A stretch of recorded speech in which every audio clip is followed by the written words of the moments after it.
Menu engineering பண்றதுக்காக சென்னை படூர்ல இருக்கக்கூடிய client அவுட்லெட்டுக்கு போயிருந்தேன். இந்த வீடியோல மெனு இன்ஜினியரிங்னா என்ன? அதோட பெனிஃபிட்ஸ் என்ன? மெனு இன்ஜினியரிங் எப்படி பண்றதுன்றத பார்க்கலாம்.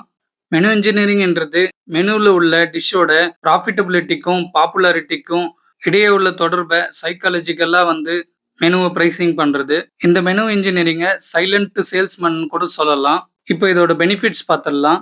ப்ராஃபிட் மார்ஜின 10-30% பூஸ்ட் பண்ண முடியும். ஃபுட் வேஸ்டேஜை நம்மளால ரெடியூஸ் பண்ண முடியும். கிச்சனோட ஒர்க் ஃப்ளோவை எஃபிஷியண்டாக நம்மளால ஒர்க் பண்ண முடியும். கஸ்டமரோட எக்ஸ்பீரியன்ஸை என்ஹான்ஸ் பண்ண முடியும். இப்போ இந்த மெனு இன்ஜினியரிங் எப்படி பண்ணலான்றது பார்க்கலாம். மெனு இன்ஜினியரிங்ன்றது முழுக்க முழுக்க டேட்டா ட்ரிவன் மாடல்.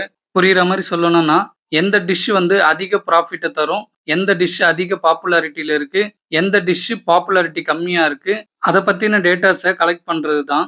இப்படி கலெக்ட் பண்ண டேட்டாவை எடுத்து இந்த சார்ட்டோட கம்பேர் பண்ணலாம். ஹை ப்ராஃபிட் ஹை பாப்புலாரிட்டியை ஸ்டார்னும், ஹை ப்ராஃபிட் லோ பாப்புலாரிட்டியை பசில்னும், லோ ப்ராஃபிட் ஹை பாப்புலாரிட்டியை ஃப்ளார்ஸ்னும், லோ ப்ராஃபிட் லோ பாப்புலாரிட்டியை டாக்னும் வகைப்படுத்திக்கலாம். இதுல ஸ்டார் கேட்டகரியை ப்ரொமோட் பண்ணணும். லோ ஹார்ஸை இன்க்ரீஸ் பண்றதுக்கு பிரைஸை ரெடியூஸ் பண்ணலாம். பசிலுக்கு பிரைஸை ரீவொர்க் பண்ணலாம்.